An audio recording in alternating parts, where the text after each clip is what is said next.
갈라디아서는 혼자 읽기에는 좀 힘든 성경이죠. 로마서도 그렇고 교리가 들어가서 그런 건데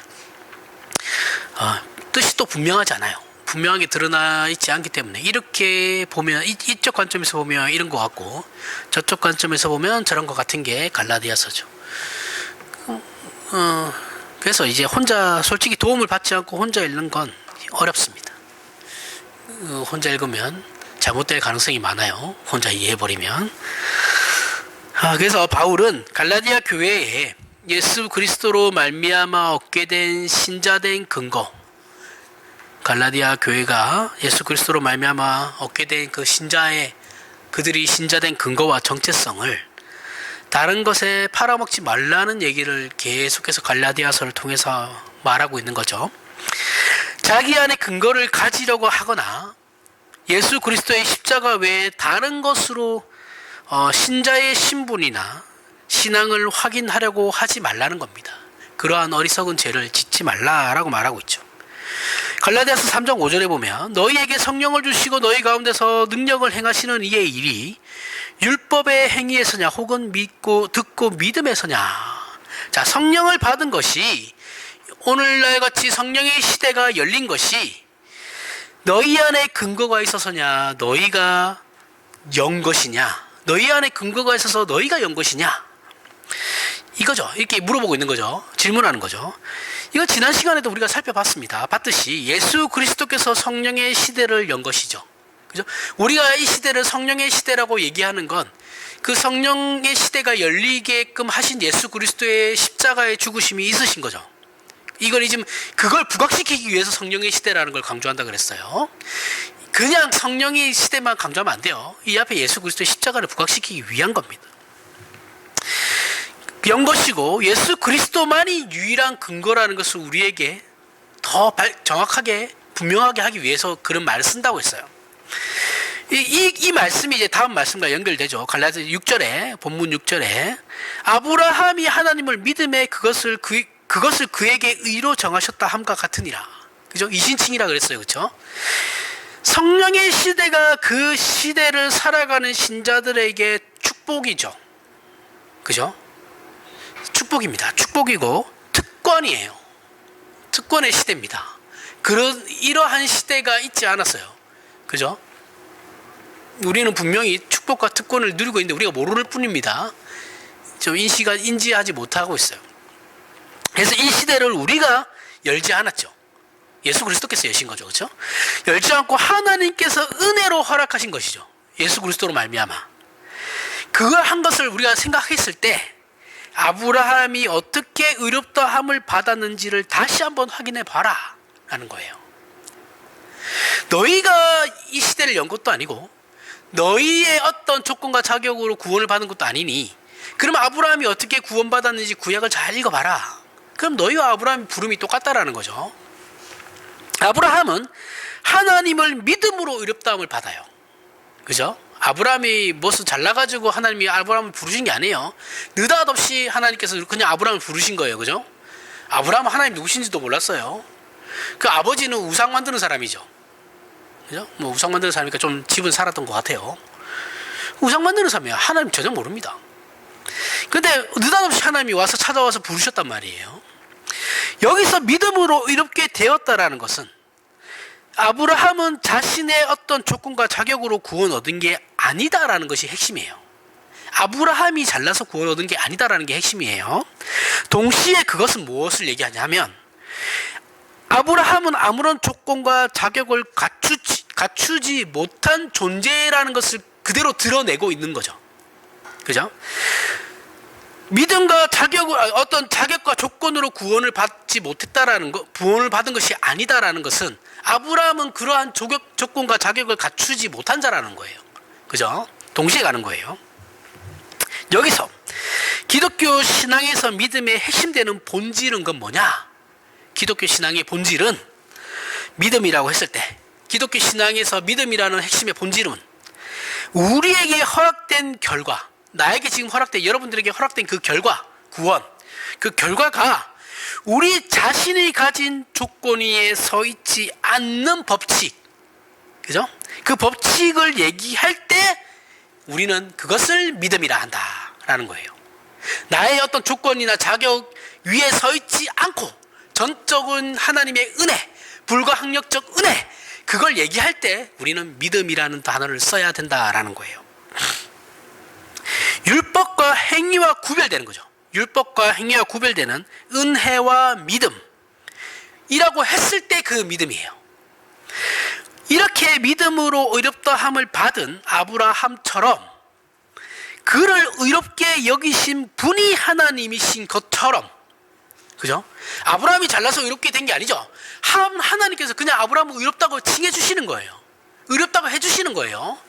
그 아브라함이 믿었죠, 그죠? 하나님을 믿으니까 하나님께서 의롭다 칭해 주신 거예요. 근데 그 아브라함이 그때 당시 하나님을 믿었다라는 그 믿음은 우리가 생각하는 그런 나중에 이삭을 죽일 만큼의 그런 믿음은 그때는 아니에요. 그 믿음이 아니에요. 성령의 시대를 여는 것은 그러한 것처럼 성령의 시대를 여는 것은 하나님께서 예수 그리스도 안에서 이루신 일이에요. 그죠? 예수 그리스도를 통해서 오늘날 이러한 교회의 시대, 성령의 시대가 열린 겁니다. 우리가 그 특권을 누리고 있죠. 저나 여러분 안에서 어떤 근거가 있는 것이 아니라는 것을 계속해서 갈라디아서에서 바울이 확인시키고 있는 거예요. 제발 아니다. 너네 율법으로 돌아갈 생각하지 마. 율법으로 돌아가면 아무것도 안 돼. 그걸 계속 얘기하고 있는 거예요. 이 내용은 성경 전체에서 반복적으로 확인할 수 있습니다. 이렇게 인간은 스스로를 구원할 능력이 없다는 것에서 더 나아가, 우리는 스스로를 구원할 수 없는데 여기서 더 나아가서 인간은 자기가 소원하고 상상하는 그 목적보다, 내가 소원하는 나, 그리고 내가 목적하는 나보다 더 큰 목적으로 만들어진 존재라는 거예요. 우리는 우리 자신에 대해서 되게 냉정하죠. 그죠? 그리고 폄하하죠. 내 자신에 대해서. 그죠? 나 같은 게 무슨. 겸손에 대한 거라면 괜찮습니다.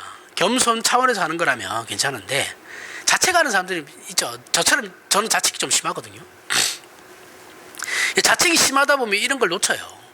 하나님께서 나를 위해서 죽으시는데 그 부분을 놓치게 되거든요. 그러면 한없이 내가 막 수렁으로 빠집니다. 그죠? 그럼 우울증이 오는 거예요. 그렇게 되면 안 됩니다. 그렇게 되면 안 되고, 내가 생각하는 나보다 훨씬 괜찮은 존재로 하나님께서 우리를 부르신 거예요. 더 나은 존재잖아요. 그죠? 아담보다 더 나은 존재로 우리를 회복시키신 거거든요. 이걸 잊으시면 안 됩니다. 절대로. 교만하라는 말이 아니에요. 그죠? 우리에게 가지시는 하나님께서 우리에게 가지시는 목적과 목표는 내가 생각하는 나보다 훨씬 크고 대단하다라는 겁니다. 이걸 잊으시면 안 돼요. 갈라디아서 3장 7절에 그런즉 믿음으로 말미암은 자들은 아브라함의 자손인 줄 알아라. 알지어다. 자, 우리는 우리 자신이 신자가 맞는지, 하나님께서 은혜를 베푸시고 사랑하시는 대상이 맞는지를 늘 확인하고 싶어 해요. 그게 사람의 욕심이거든요. 그래서 우리의 약점과 부족함에도 하나님께서 정말 나의 편이신지, 내 편이신지, 내 아버지신지를 확인하고 싶어 하죠. 거기에 성경은 오늘 본문에서 뭐라고 합니까? 믿음으로 말미암는 자들은 아브라함의 자손인지 알지어라라고 확실하게 대답을 해주고 계시죠. 이 말은 우리 자신에게 조건이, 내가 받은 지금 이 구원이 나의 어떤 조건이나 자격으로 말미암은 것이 아니다라는 것을 스스로 안다면 하나님의 자녀인 줄 알라라는 거예요. 네가 신자인 걸 그렇게 확인할 수 있다 이거죠. 우리가 하나님께 예수 그리스도를 요청한 적이 없죠. 여러분들, 내가 하나님 진짜 예수 그리스도를 영접하기 전에 예수 그리스도를 요청하신 적 있어요? 없죠. 없어요. 없고, 우리가 회개해서 하나님께서 예수 그리스도를 보내신 것도 아니에요. 일방적으로 오시는 거예요. 일방적으로. 그죠? 내가 요청해서 예수님이 오신 거, 나를 찾아오신 게 아니고, 하나님의 때에 하나님께서 그냥 일방적으로 그냥 무조건 오시는 거예요. 그게 불가항력적 은혜예요. 그냥 오시는 겁니다. 그냥 찾아오시는 거예요. 그리고 우리와 하나님의 어떤 타협의 결과로 내가 구원받은 것도 아니죠. 그죠? 그렇게 예수 그리스도가 오신 것도 아닙니다. 우리가 아직 죄인 되었을 때 그리스도께서 우리를 위하여 죽으심으로 하나님께서 우리에 대한 자기의 사랑을 확증하셨다. 우리가 계속해서 확인하는 말씀이잖아요. 그렇죠?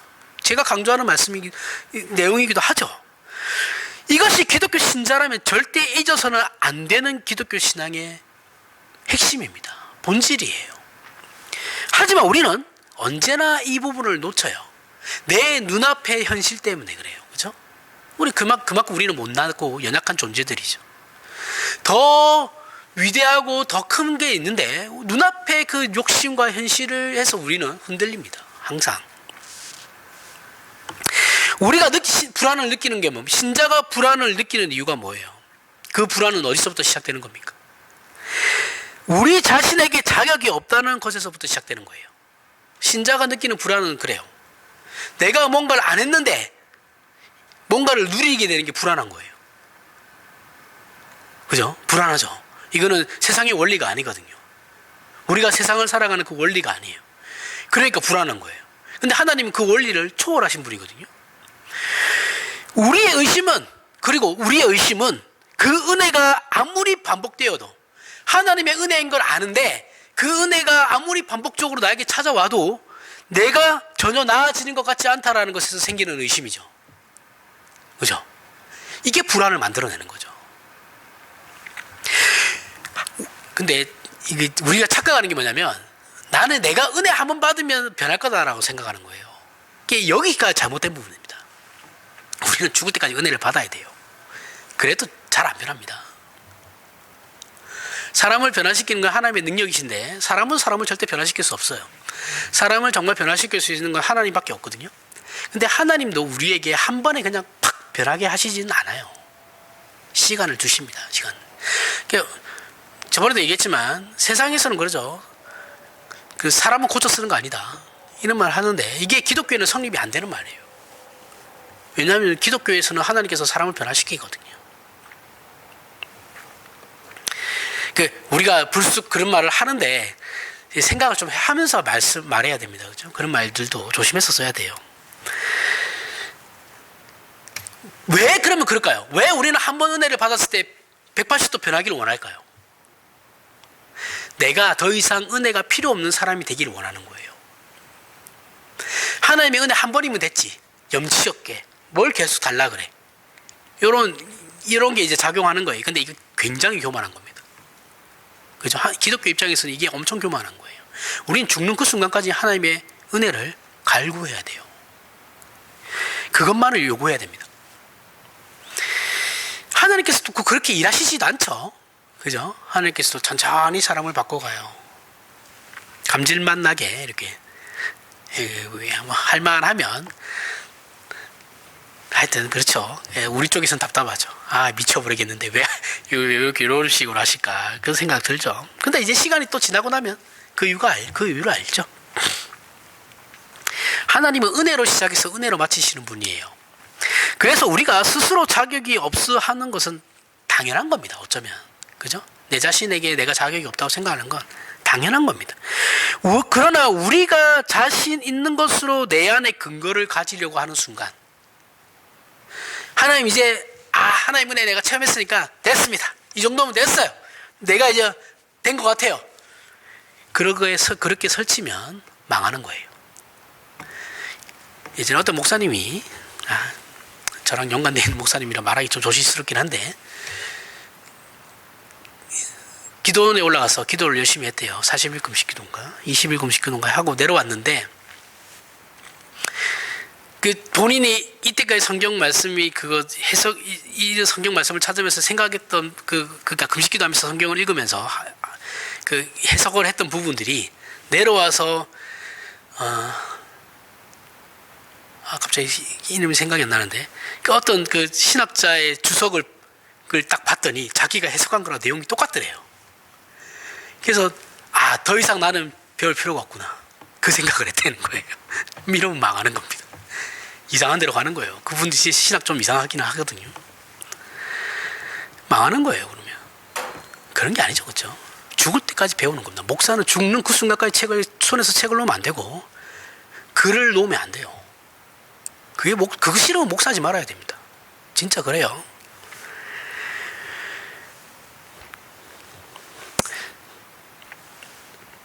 그렇게 되는 거죠. 우리 안에 근거를 가지려고 하는 순간 우리는 하나님의 목적과 뜻에서 벗어나게 돼요. 그죠? 나는 지금 실력이 없으니까 내가 이거 못해도 돼. 합리화시키면 안 돼요. 내가 하려고 했는데 안 된 것과 아예 나는 실력이 안 되니까 안 할 거야 라고 하는 것은 다른 거예요. 그죠? 했는데 안 되는 것은 내가 실력이 없어서 안 되는 거죠. 그죠? 근데 아예 난 아직 실력 안 되니까 요령 피우면서 이렇게 피해 다니면 그거는 신앙이 아니죠. 이 얘기를 이어서 3장 갈라디아서 3장 8절에서부터 9절에 또 하나님이 이방을 믿음으로 말미암아 의로 정하실 것을 성경이 미리 알고 먼저 아브라함에게 복음을 전하되 모든 이방인이 너로 말미암아 복을 받으리라 하였느니라. 그러므로 믿음으로 말미암는 자는 믿음이 있는 아브라함과 함께 복을 받느니라. 자, 이 내용은 창세기 12장의 내용을 인용한 겁니다. 인용해서 혈연으로 이어진 유대인뿐만 아니라 이스라엘뿐만 아니라 땅의 모든 족속이 아브라함을 인하여 복을 받게 될 것이다 라는 것을 얘기하는 것이죠. 이것은 아브라함의 어떤 조건과 자격 위에 서 있는 복이 아니고 아브라함을 부른 하나님의 은혜라는 조건 위에서, 아브라함의 어떤 조건과 자격이 아니고 아브라함을 부르신 하나님의 그 은혜 위에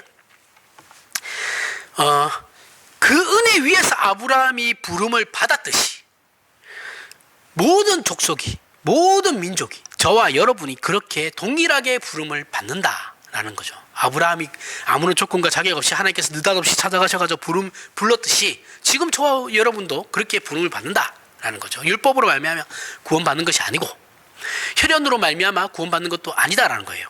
그래서 아브라함은 모든 족속의 복의 근원이 되고 믿음의 조상이 됩니다. 그죠? 이것이야말로 유대인과 이방인을 차별하지 않고 오직 예수 그리스도로 인해 신자된 모든 자에게 허락된 구원이고 복입니다. 차별이 없다는 건, 이거 차별이 없는 거에 대해서 정말 고민을 많이 하셔야 돼요. 차별이 없다라는 건 우리 인간이 가지는 구별과는 상관이 없다라는 거예요. 내가 어떤 인간이든 어떤 인종이든 상관이 없다라는 거예요. 인간이 만들 수 있는 조건이나 자격과 또 상관이 없다라는 거예요. 학벌이나 가정 배경이나 가진 자나 못 가진 자나 백인이나 흑인이나 황인이나 아무 상관이 없다라는 거예요. 인간이 책임질 수 있는 능력과도 상관이 없어요. 우리는 사실 아무것도 책임질 수 없죠. 그죠? 그래서 이 은혜를 가지고, 주제를 가지고 논하면 사람들이 되게 어려워합니다. 왜 어려워합니까? 아까도 얘기했는데, 내가 아무것도 하지 않았는데 복을 받는다라는 게 상식적으로 납득이 안 가는 거예요. 그죠? 세상의 원리는 뭐예요? 원인과 결과의 법칙이라 그랬죠. 그렇죠? 원인이 있어야 돼요. 내가 복을 받을 만한 어떤 원인이 있어야 되는데 하나님은 느닷없이 찾아오셔가지고 네가 복 받을 거다라고 하는 거예요. 나는 뭘 한 게 없는데 네가 복된 존재다라고 얘기하고 있는 거예요. 말씀하시는 거죠. 그러면 도대체가 납득이 안 가거든요. 그게 기독교를 안 믿는 사람들은 이게 이해가 안 가요. 인문학자들도 되게 이 부분에 대해서 좀 이해를 못하죠. 이 은혜를 이해하는 데 도움이 되는 본질적인 내용이 바로 우리가 아무리 우리 자신에 대하여 절망하였다 해도 하나님께서는 우리를 받아주실 수 있다라는 겁니다. 이게 이해가 가는 거죠. 내가 아무리 절망하고 있어도, 내가 아무리 못난 짓을 했어도, 내가 아무리 최악의 죄를 저질렀다 해도 하나님께서는 그것을 받아주실 수 있다라는 거예요. 회개만 하면. 근데 이게 세상은 납득을 못하죠. 그죠? 그러면 히틀러 같은 놈도 회개하면 천국 가냐? 천국 가요. 회개만 하면. 안 했죠. 문제는 그 사람은 기독교 믿지도 않았죠. 근데 이게 세상에서는 납득이 안 가는 거죠. 그죠? 저렇게 사람을 많이 죽이고, 전 세계를 암울하게 만들었던 존재는 괴롭히고, 정말 힘들게 살다가 죽어야 되는데, 우리 그 세상 사람들 그거 인정하지 못하지. 근데 기독교는 다릅니다. 그것과.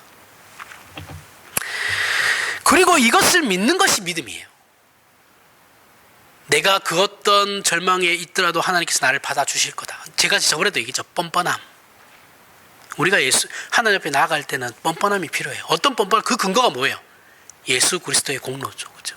그 공로 때문에 우리가 나아갈 수 있는데, 그 나아갈 때는 진짜 얼굴 천판 깔고 나가는 겁니다. 철판이 한 이 정도는 돼야 돼요. 근데 그게 예수 그리스도의 공로로 하나님께서 받아주신다라는 겁니다. 이 원리가 이해가 안 되나 봐요. 굉장히 이해가 되는데 세상 사람들이 이해를 못합니다. 믿기 힘들어하죠. 그래서 우리에게 조건이 있는 것이 아니다라는 것을 알면 돼요. 조건이 아니고 하나님의 위대하심과 자비로우심과 무한하신 은혜와 사랑의 근거를 한다는 걸 알면 되거든요. 그걸 인정하면 되는데 그걸 하기 싫은 거죠. 다음은 이 은혜가 우리의 책임과 연결되는 부분인데, 이 책임은 우리의 조건과 자격을 만들기 위한 책임이 아니에요. 기독교인들은 책임과 의무와 책임이 있죠. 그렇죠? 신자로서의 의무와 책임이 있어요. 근데 이 의무와 책임은 신자의 어떤 자격과 조건을 만들기 위한 의무와 책임이 아니에요. 이것도 착각하시는데, 하나님의 은혜를 통해 우리가 우리를 만들어 가고 그로 말미암아 져야 하는 책임의 한계를 아득히 넘어선 신적 능력과 목적지에 이르게 하려고 이 은혜라는 말을 쓰는 거예요. 우리는 마음에 드는 어떤 신앙적인 만족으로 하나님 앞에 떳떳해지려고 해요. 그죠? 내가 뭐 하나 잘하는 거 가지고 우리는 하나님 앞에 떳떳해지려고 굉장히 노력하죠. 그렇게 하면 안 된다라는 거예요. 우리의 정직함, 신자의 정직함, 신자의 근면함, 신자의 성실함, 신자의 겸손함, 신자의 온유함, 신자가 기다려주는 것, 예의를 지키는 것, 이것들은 모두 신자가 가져야 하는 훌륭한 덕목입니다. 맞아요. 하지만 하나님께서 우리에게 목적하시는 것은 이거보다 훨씬 더 큰 것입니다. 이건 그냥 기본으로 가져가는 거예요. 근데 우리 여기서 멈추려고 그러죠. 그렇죠?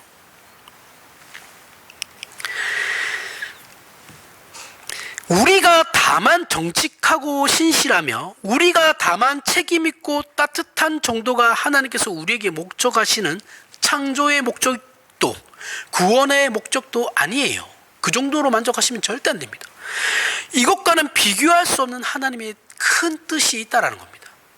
그러하기에 우리가 이 은혜를 논하는 것이지,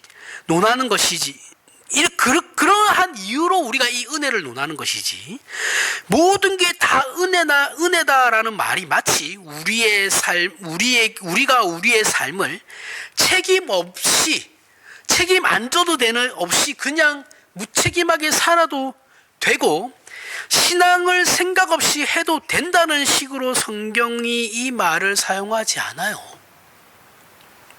우리의 은혜는 우리의 책임은 사랑받은 자로서의 주어지는 책임이에요. 그죠? 내가 신자가 되고 난 뒤에 신자의 책임이 따르는 거지, 내가 신자의 책임을 채워야지 구원을 받는 게 신자가 되는 게 아니에요. 이해하시죠? 어떤 게 우선하는지 아시겠죠? 그래서 복음은 모든 사람을 위한 것이고 모든 사람을 위한 것이다 라는 말 속에는 그의 자격과 조건을 묻지 않을 뿐더러 그의 책임과 소원을 넘어서는 신적 작정이 있기에 복음은 하나님이 구별과 차별과 경쟁으로 확인할 수 있는 그렇게 작고 제한된 것이 아닙니다. 우리 신자에게 하나님을 제외한 인간의 한계와 인간의 못난 것을 확인하는 것보다 더 중요한 일은 없어요. 우리 이 부분에 대해서 우리는 되게 무시하는 경향이 있어요. 우리 한국교회는 특히 심합니다. 하나님은 열심히 알아요. 삼위일체. 근데 삼위일체 하나님 요즘 잘 모른다고 제가 늘 얘기했죠. 제대로 몰라요. 하나님에 대해서는 근데 어떤 방법이든지 어쨌든 열심히 알아가려고 합니다. 그런데 사람에 대해서는 이해하려고 안 해요. 사람에 대해서는 알아가려고도 안 합니다. 그냥 하나님에 대해서만 열심히 알면 되는 줄로 알아요. 특히 목사님들 이게 되게 심해요. 근데 중요한 건 뭐냐면 우리 신자에게 아까도 앞에서도 얘기했지만 우리 신자에게 하나님을 제외하고 이거는 당연히 하나님에 대해서 우리는 알아야 되는 거니까 하나님을 제외하고 인간의 한계와 인간의 못난 것을 확인하는 게 그 다음으로 중요한 일이에요. 근데 우리 이거 안 하거든요. 너는 왜 그러냐? 이렇게 먼저 나가죠.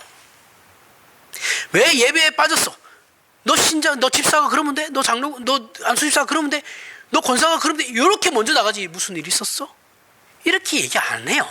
그죠? 너 왜 저번 주 안 나왔냐? 대번에 이 말부터 나오죠. 그죠?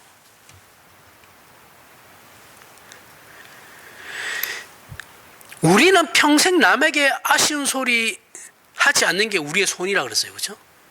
누구나 다 그렇죠. 저도 그래요. 남한테 아쉬운 소리 하기 싫죠. 그런데 살다 보면 이게 얼마나 어려운 일인지 알 수 있죠. 알게 되죠. 아쉬운 소리 안 하면서 살 수 없습니다. 사람이 혼자 사는 것도 아니고 자식에게도 아쉬운 소리 해야 되는데요. 하지만 우리가 소박하다고 생각하는 이 소원이 신앙적으로는 하나님을 굉장히 무시하는 발상이거든요. 하나님께서는 남에게 아쉬운 소리 하지 않게 하려고 우리를 구원하신 게 아니에요. 꼴랑 그 정도로 그걸 위해서 예수 그리스도가 십자가에서 죽으신 게 아니에요. 꼴랑 좋은 대학 가게 하기 위해서 예수 그리스도가 십자가에서 죽으신 것이 아니고 내가 잘 먹고 잘 살게 하기 위해서 예수 그리스도가 십자가에서 죽으신 것도 아닙니다. 기독교는 그런 거에 가치를 두지 않아요. 잘 먹고 잘 사는 거 중요하죠.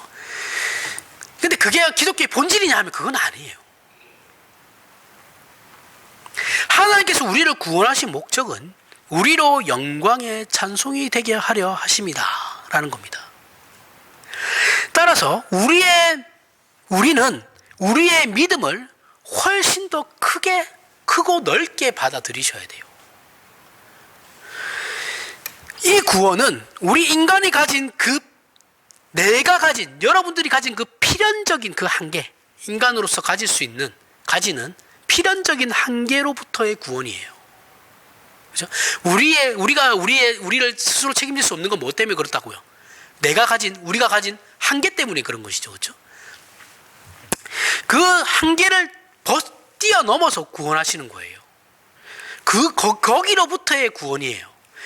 우리의 책임과 자격에서부터 구원할 뿐만 아니라 우리의 소원과 우리의 욕심에서부터 끄집어내어서 구출하시는 것이에요.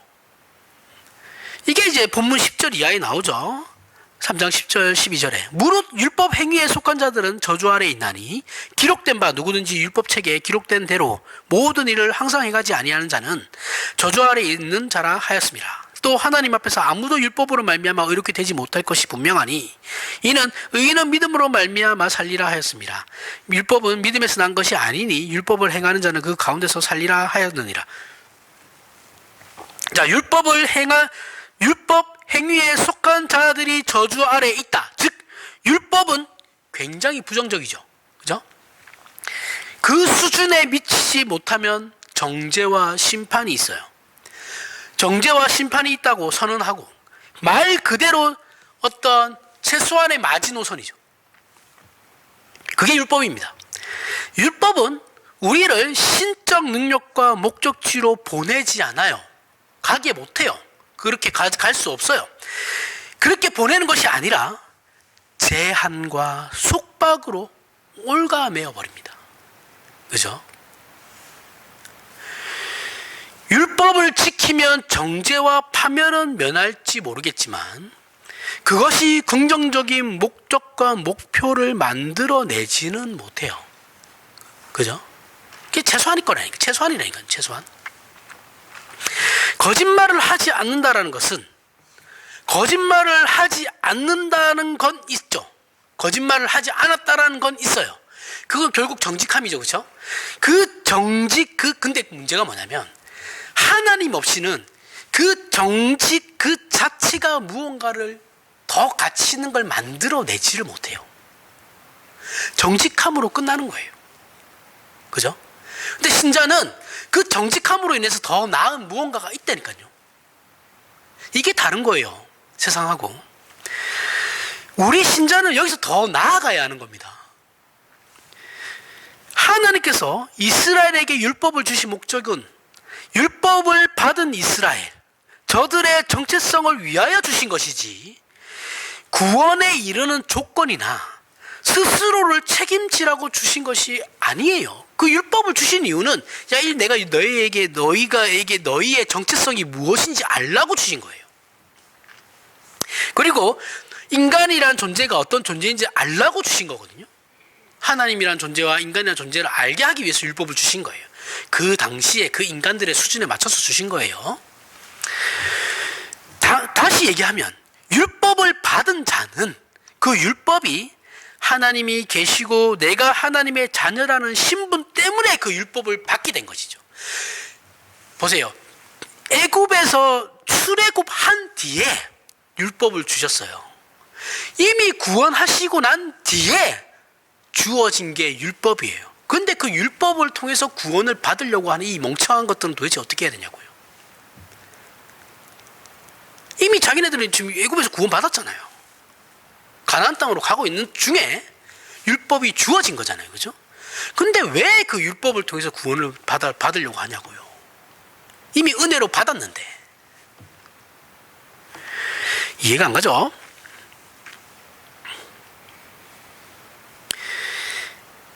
그 율법 받은 자는 그 율법이 하나님이 계시고 내가 하나님의 자녀라는 신분 때문에 그 율법을 받았다는 것을 반드시 기억하셔야 됩니다. 따라서 신자는 율법을 최소한의 기준으로 명하시는 하나님의 자녀라는 그 정체성으로 율법을 이해하고 지켜야 되는 거예요. 우리에게 율법은 도덕법밖에 없다 그랬어요. 제사법은 필요 없습니다. 시민법은 그 당시에 이스라엘에게만 통하는 거지 우리하고는 상관없어요. 도덕법만 지키면 됩니다. 이 율법을 지켜서 흠이 없어야 한다라는 것으로 율법을 이해하면 내 안에 내가 조건을 만들어가는 거예요.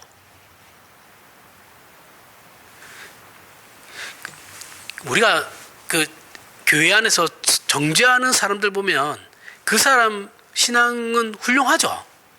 그 정죄하는 것만 빼고 그 사람이 자기를 신앙으로 하나님 앞으로 몰아세우고 자기를 그렇게 막 하나님 앞에서 어떻게든 자기 자신을 서 있게 하려고 막 부단히 노력하는 사람이잖아요. 그렇죠? 그거는 뭐 사실이니까. 근데 그게 하나님 앞에서 떳떳하고 싶은 거예요. 그런 사람들 보면 앞에서 얘기했잖아요. 은혜가 더 이상 필요 없는 사람. 그렇게 나아가려고. 왜? 그러면 사람은 그렇게 될 수밖에 없어요. 왜냐하면 죄성이 있기 때문에 죄성이 그쪽으로 몰아가요. 특별히 내가 그 부분에 대해서 뭐 알고 이렇게 공부하지 않은 이상의 사람은 무조건 그렇게 갈 수밖에 없어요.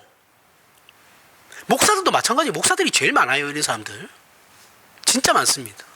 교인들 막 아무 생각 없이 막 뭐라 하잖아요. 그죠? 교인들한테 자기는 뭐 얼마나 잘하는지 모르겠는데 하여튼 뭐 그래요.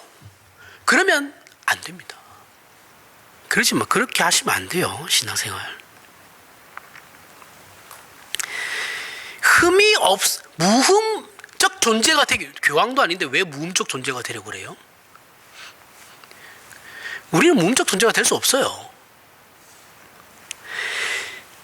이것은 신자다움이라는 것이 세상 사람들 눈에 납득이 가는 것보다 더 나아가야 한다라는 것을 말하는 거예요. 내가 율법으로 내가 기독교인으로서 윤리와 도덕을 열심히 지키고 세상적 상식을 지키려고 하는 건 세상 사람들이 생각하는 거기에 세상 사람들이 우리를 보고 납득하는 그 정도가 아니고 그 이상을 가기 위한 그거는 하나의 그냥 밑에 깔리는 거라고요. 그래서 결국 세상 사람들은 우리 신자를 이해할 수가 없다라는 겁니다. 그죠? 우리는 도덕적으로 살고 윤리적으로 살고 법을 잘 지키고 상식적으로 살는데 세상 사람들은 그 이상의 것을 우리는 생각하고 있으니 세상 사람들이 볼 때는 이해가 안 가죠. 그 이해할 수가 없어요. 그래서 복음은 비밀입니다. 불신자들에게 비밀일 수밖에 없어요. 가리워져 있는 거예요. 이건 신자가 세상 사람들보다 훨씬 고차원적이기 때문에 이해하지 못하는 것이죠. 그저 자신의 부정적 태도와 부정직함과 태만함과 비상식적인 것을 변명하려고 이런 것을 동원하면 안 돼요. 야, 쟤들은 내가 이렇게 하는 걸 이해 못하지. 나는 고차원적이니까.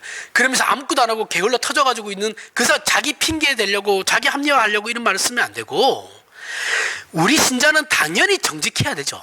정직해야 하고, 당연히 성실해야 됩니다. 당연히 상식적이어야 하고, 당연히 세상 사람들보다 성품이나 격에서 앞서가야 돼요. 훨씬. 그러나 우리가 그런 일을 하는 것이 세상 사람들에 의해서 이해될 수 있는 것보다 더 나아가야 된다고요. 더. 그죠? 그 정도로 하나님께서 만족하시는 게 아니에요. 그죠? 이만하면 됐습니다. 하나님. 제가 얘기하죠. 하나님, 이만하면 됐죠. 그건 내 생각인 거예요. 하나님은 절대 그렇지 않다는 거예요. 야, 그건 네 생각이고, 난 너 더 데리고 갈 거야. 그 짓고 멱살 잡고 데리고 가시는 거예요. 그래서 세상 사람들 예수를 왜 믿는지 알 수 없죠. 왜 저렇게 믿을까? 이것은 하나님을 알아야 하는 문제이고, 하나님의 약속 안에 들어와 있어야만 이해할 수 있는 거예요. 그죠? 너무 이해시키려고 해봐야 소용이 없어요. 옛날에 어렸을 때는 막 이상한 사람 나와가지고 기독교 막 방송에서 잘못된 얘기들 막 하잖아요. 그러면 제가 어떤 생각이 들었냐면, 야, 도대체 신학교 교수들은 뭐 하길래 저런 사람들이 저렇게 이상한 소리 하는데 가만히 있나? 나가서라도 변명이라도 하지, 변론이라도 좀 하지 이랬는데, 지금 생각하면 그 나가서 그렇게 얘기한들 세상 사람들이 믿겠냐고요. 안 믿는다라는 거죠. 그러니까 아예 그냥 무시해버린다라는 겁니다. 옛날에 싸우면 다 사람들이 설득될 줄 알았어요. 논리적으로 얘기하면 다 설득될 거라고 생각하거든요. 근데 아니더라고요. 논리가 통하지 않아요. 사람은. 제가 아무리 논리적으로 안 믿는 사람한테 가서 얘기해도 소용이 없습니다. 논리가 통하는 문제가 아니죠. 정치적인 것도 마찬가지잖아요. 그렇죠? 진보적인 사람이 아무리 사실과 진실을 가지고 보수적인 사람을 찾아가도 보수적인 사람은 그걸 인정하지 않아요. 그렇죠? 그런 거 똑같다라는 거죠. 만약 세상 사람들이 다 알도록 얘기할 수 있다면, 내가 그렇게 논리적으로 설명을 다 해서 그 사람들이 설득할 수 있다면 예수님께서 십자가에서 죽으실 필요가 없었던 거죠. 우리는 예수께서 이 땅에서 죽으실 수밖에 없었던 그 이유를 늘 우리 가슴판에 새겨야 됩니다. 복음은 십자가로 말미암아 주어진 것이죠. 이 말은 그 누구라도 자격으로, 자기 능력으로 복음을 자신에게 적용할 수 있는 사람은 세상에 존재하지 않는다라는 겁니다. 이것은 더 나아가 하나님께서 우리를 위하여 죽으심으로 그 목적하신 바가 우리가 우리를 위하여 목숨을 거는 것보다 당연히 더 클 수밖에 없는 곳으로 우리를 인도하시는 거예요. 그래서 예수를 믿는다라는 건 사실 굉장히 큰 일이에요. 굉장히. 우리가 생각하는 것보다 더 굉장한 일이에요. 하나님의 신비하신 부르심 앞에 서는 것입니다. 우리가 스스로의 신앙을 확인할 때, 앞에서도 얘기했지만 나는 이만하면 됐지 라고 생각하는 것으로 신앙을 확인하면 그건 안 돼요. 우리에게 죄책감이 따라다니는 건 당연한 겁니다. 그죠? 죄책감으로 괴로워하지만 이 죄책감은 당연한 거예요. 신자라면 더 당연한 거예요. 그리고 하나님께서 정말 내 편에 서 계시는가? 라는 믿음에 대한 의심도 의심하지 말라고 하지만 이 의심이 늘 따라다니는 거예요. 아무리 믿음 좋다고 떠들어봐야 이 의심이 없는 신자는 세상에 없어요. 아닌 척 하는 수는 있죠. 자기는 100% 하나님, 120%, 200% 하나님 믿습니다. 아니에요. 다 있습니다. 이렇게 의심하는 게. 하나님 그 모르시는 거 아니에요. 다 따라다녀요. 그 이유는 뭐예요? 우리에게 주어진 믿음과 약속은 나로 만들어진 게 아니기 때문에 그래요. 하나님이 조건이 되었기 때문에 이 의심은 따라갈 수밖에 없어요. 그 조건이라는 게 우리 안에 있어서 내가 만약에 나의 조건, 내가 근거를 삼아서 조건과 자격을 만든 거라면 내 마음대로 내가 그 조건과 자격을 꺼내가지고 내 방식대로 펼쳐가지고 그 효능을 확인할 수 있겠죠. 그죠? 내가 만든 거니까. 근데 그렇게 할 수 없다라는 거예요. 그렇게 할 수 없고 그러한 방법도 없다라는 거예요. 왜요? 하나님이 조건이 되셨기 때문에. 그러니까 의심이 생기죠. 내가 만들어낸 게 아니거든요. 그래서 우리는 자주 하나님의 약속을 의심하고 불안해합니다. 잘못이다라는 게 이게 잘못된 게 아니에요. 정상인 거예요. 이해하시죠? 믿음 없음에 대해서 이걸 너무 막 죄악시하는 거 그거 아니에요. 원래 사람은 다 그래요. 따라서 신자의 믿음에는 이 불안과 의심이 반드시 공존하게 되어 있어요. 반드시예요. 반드시. 만약 자신이 그렇지 않다라고 아니에요. 나는 하나님 200% 믿고 있는 사람이에요 라고 한다는 사람이 있으면 그 사람 10중 8구 사기꾼이에요. 사기꾼이거나 생각이 없거나 이러한 인간에 대한 이해가 없다라는 거예요. 한국 교회는. 그러니까 남을 그렇게 쉽게 정죄하는 거라고요. 교회 와가지고 나는 했는데 왜 너는 못하냐. 그럼 지는 맨날 잘합니까? 따져볼까요? 일단 정죄하는 것부터가 문제잖아요. 그 사람 죄 짓고 있는 거잖아. 제가 얘기했죠. 목사만 하면 된다고. 교회에서 그런 역할은.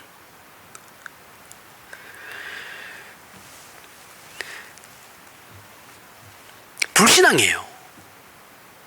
맹종적 신앙은 기독교에서는 불신앙입니다. 닥치고 그냥 믿어 하는 사람들 있죠. 불신앙자예요. 기독교는 그런 걸 추구하지 않아요.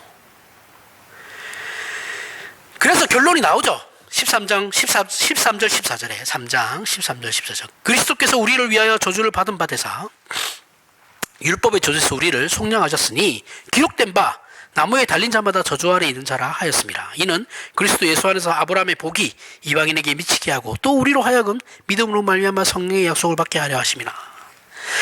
여기서 가장 중요한 것은 예수 그리스도죠. 예수께서 우리를 위하여 저주를 받으셨고 그리스도 예수 안에서 아브라함의 복이 이방인에게 미치게 하고 또 우리로 하여금 믿음으로 말미암아 성령의 약속을 받게 하려 함이라인 겁니다. 저주는 저주받은 자였지만 이제는 예수 그리스도로 말미암아 복된 자가 되었다라는 거예요. 복된 자입니다. 복을 더 받을 필요 없어요. 이미 복된 자예요. 복을 다 받은 사람들이에요. 신자의 신앙에 있어서 가장 신비한 부분이 내가 나를 봐도 한심한 것이 복으로 결과될 수 있다라는 것에 십자가의 비밀과 능력이 있다라는 거죠. 내가 나를 봤을 때 너무 한심하고 모자라고 어떻게 이런 찌질이가 있나라고 그렇게 생각되는 난데 근데 하나님 우리에게 복된 자라고 얘기하신다고요. 누구로 말미암아? 예수 그리스도로 말미암아. 그게 십자가의 능력이라는 겁니다. 구원만 있는 것이 아니고 이러한 것도 있다라고요. 구원에서 더 나아가야죠. 왜 자꾸 구원에만 머물러 있어요? 우리가 우리 자신을 정죄하고 놓아버리고 싶을 때 내 자신을 내가 봤을 때도 내가 자신이 너무 싫어서 그냥 놓아버리고 싶을 때 예수 그리스도의 십자가가 무엇인지를 바라보시라는 거예요. 죽음이 영생을 만들어내는 겁니다. 죽음은 실패죠. 세상에서 볼 때는 그렇죠. 그 실패가 생명을 만들어낸다고요. 예수 그리스도와 그 십자가를 필요로 하지 않는 믿음의 확인은 거짓이에요. 은혜가 필요 없어. 더 이상의 하나님의 은혜는 필요 없는 존재가 되기를 원합니다. 사기꾼이에요. 예수 그리스도의 십자가는 더 이상 나에게 필요 없습니다. 사기꾼이에요. 거짓말쟁이에요. 이거는 율법으로 돌아가자라는 거거든요. 우리가 신자로 살면서 느끼는 절망, 그 절망은 은혜의 위대함을 더욱 깨닫게 하기 위한 하나님의 신비한 인도하심이에요. 우리가 지금 확인하는 성경의 중요한 내용들, 기독교 신앙의 본질된 내용들을 우리는 삶의 절망 가운데서 확인하게 되는 겁니다. 절망을 해봐야 하나님의 은혜가 보여요. 그 사랑이 보인다고요. 따라서 우리가 스스로에게 절망하는 것은 하나님의 능력과 우리를 향하신 그분의 뜻을 무시하는 거죠. 절망에 빠져 있는 것. 저 같은 성향의 사람들은 좀 심하거든요, 이런 게. 이게 사실은, 이 설교 내용이 사실은 저한테 하는 말이에요. 제가 왜 이런 내용들을 많이 얘기하냐면, 제가 그런 사람이기 때문에 그런 거예요. 그래서, 나 살자고 지금 계속 이렇게 얘기하고 있는 겁니다. 여러분들도 같이 들어주십사 하는 거죠.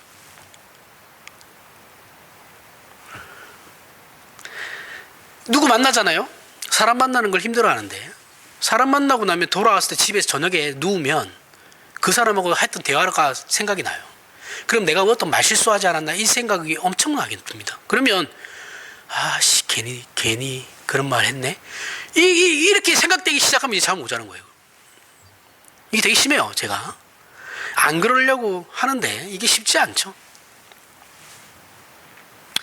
그러니까 이런 내용들이 계속 성경을 통해서 바라보게 되는 거죠. 제 관점에서. 지금 우리가 이런 생각을 하고 있다면,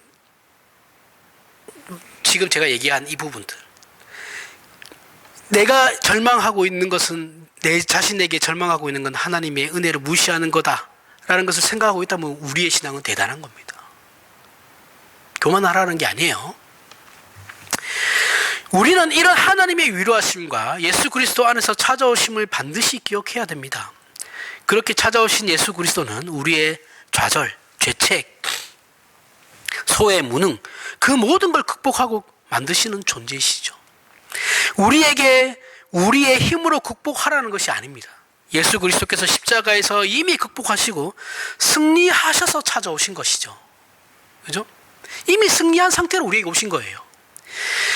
이렇게 예수 그리스도께서 우리의 무능과 무력과 절망을 뚫고 들어와서 우리를 잡았는데, 막상 우리가 아니라고 계속 우기고 있는 거예요. 아니잖아요. 하나님은 기라라고 하는데 우리는 아니에요 하는 거예요. 믿고 하나님 입장에서 미치고 완장하는 거죠. 그런 실정이에요. 예수께서 오셔서 우리를 안아주시는데, 우리가 이 문제를 해결하지 않는 이상 예수께서 나를 찾아오실 수 없다라고 단정해버리고 있다고요. 예수님은 이미 오셔가지고 우리를 그래 괜찮다 안아주고 계시는데, 우리는 아니에요 이러고 있다니까요. 이 말은 우리가 먼저 하나님을 찾아가지 않는 한 하나님께서 우리를 만날 수 없다라고 지금 내가 우기고 있는 꼴이라고요. 착각하면 안 됩니다. 아니에요, 그죠? 불가항력적 은혜예요. 하나님은 우리보다 훨씬 더 크고 넓으며 깊으신 분이시죠.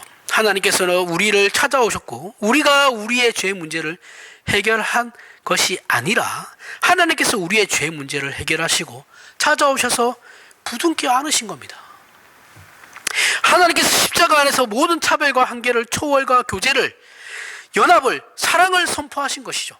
그 부름과 그 초대에 우리가 붙잡혀 있는 거예요. 하나님께서 우리를 붙잡고 계시는 거예요.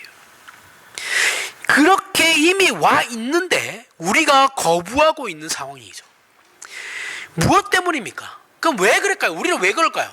자존심이 상해서 그런 거예요. 자존심 때문에. 우리 자신이 하나님의 은혜가 필요 없는 신자가 되게 해달라고 떼쓰는 거예요. 우리가 우리 자신에게 떳떳한 신앙을 가지려다가 하나님을 놓치지 마시고 하나님의 사랑과 은혜를 구하여 우리가 죄인인 것을 고백하시길 바랍니다. 그리하면 예수 그리스도 안에서 허락된 하나님의 모든 신비하고 위대한 은혜와 믿음 안에 있는 축복을 누리게 되실 거예요. 기도하겠습니다. 하나님 아버지, 은혜를 감사합니다. 하나님께서 우리의 아버지시고 십자가 안에서 찾아오신 우리의 하나님이시니 우리가 더 이상 무엇을 바라겠습니까? 여기 모인 모두가 이 말씀에 아멘하며 이 시간 하나님의 은혜와 자비와 사랑과 그 다함이 없는 열심 앞에 항복할 수 있게 하여 주시옵소서. 우리가 찾아가려고 발버둥 치는 것이 아니라 찾아오신 하나님을 예수 안에서 확인하게 하여 주시옵소서. 그리하여 우리의 인생을 하나님의 손에 맡겨 하나님을 아버지로 모신 그 신자의 넉넉함과 승리를 우리는 관용과 포용과 인내와 겸손과 확신 속에서 살아가는 저희가 되게 하여 주시옵소서. 예수님 이름으로 기도합니다. 아멘. 우리 일어나시